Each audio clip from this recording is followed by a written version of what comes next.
everybody, Steve here for Who Took My Dice, and welcome to a quick update video on I did a thing. So, last video I said I did a thing, and the thing that I did was get some NIDs. That's right, a long-standing Ultramarines player of myself bought some NIDs. Now, it was a really great deal, couldn't pass it up. Some fantastic models in there, and I decided to pick it up. Last video I showed off just them in pieces. I have now built them. Just going to quickly through what's built, what I had to repair, and some of the reasons I decided to build things the way I did. So first off, I have the Gene Stealers. Now these guys I actually took off. You can see there I took off the extended carapace. This poor unfortunate fool here was broken. So what I did is I actually took a piece of a missile launcher and placed his feet around it. Turned out to be actually pretty beneficial because his feet also had some pressure in them, so it's almost like a vice gripping around there, so it's easy to glue on. They all have the feeder tendril upgrade, although I won't be taking that for them. I'm just going to keep it. Obviously, I don't have any extra heads to replace them with from what I bought, and they just look cool. So painting those up as Behemoth, obviously. These are actually from the old Warhammer 40,000 4th edition starter set, Battle from Craig. They're spore mine things. I'm actually using them as my infiltration pieces. Now I did get rid of the extended carapace. A 4+ armor save is great, but I do like the fact that they have that special where allows them to charge after advancing. So I want to get in there and start slashing, and having them infiltrate is pretty cool too. Next, I have these spore mines here. Again, not much to do with them.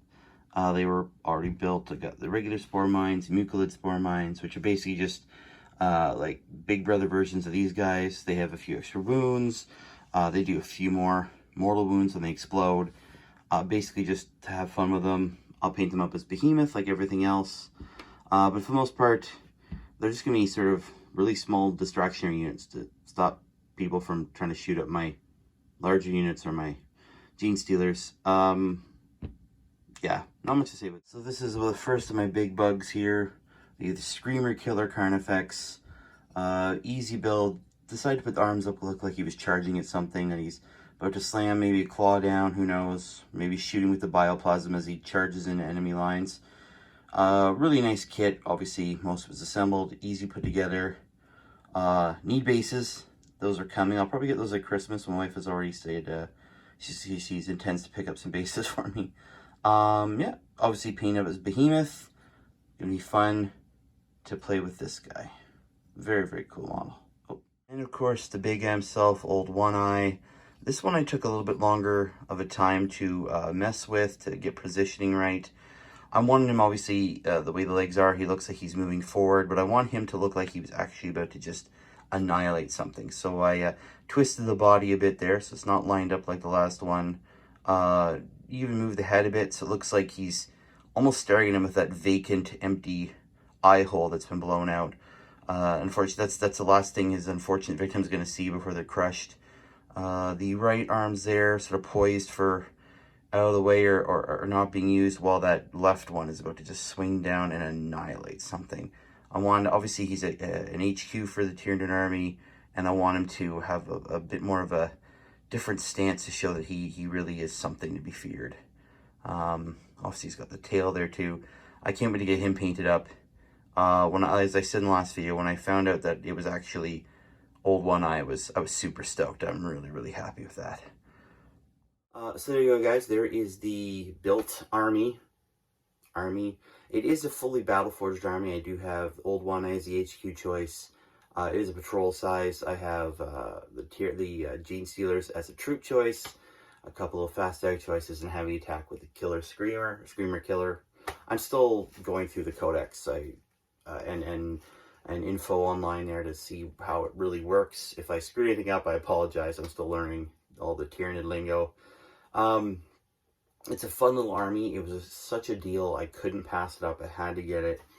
Really glad I did. Once I get them on bases, I'll paint them up. I am going to try and play a battle at some point with this army, hopefully in the not too distant future, to see what it's like playing NIDs. Everyone says a lot of fun, so hopefully, obviously with this one, I don't think it's going to be super competitive, and I don't really care. It's about having fun. Having no synapse creatures is going to be weird. The Gene Stealers aren't affected that much, but things like the Old One Eye and the Screamer Killer are will have that instinctive nature, I think it is, the special rule. Basically, as long as I'm pointing them at something that they can just attack the closest thing, they're fine. If not, I start getting minuses to hits and all that stuff, but I'm not really worried about that. The Screamer Killer is just going to go right at the biggest thing it can and fight. The same with Old One Eye, just cause as much damage as possible, while the Gene Stealers sneak around and rip stuff apart. But yeah, that's it, guys. Thank you for sitting through this. As always, it's a pleasure. I hope you guys enjoyed. If you did, please subscribe, share with your friends, smash the hell of the like button, and I'll see you in the next video. Keep rolling those dice, guys. Thanks. Bye.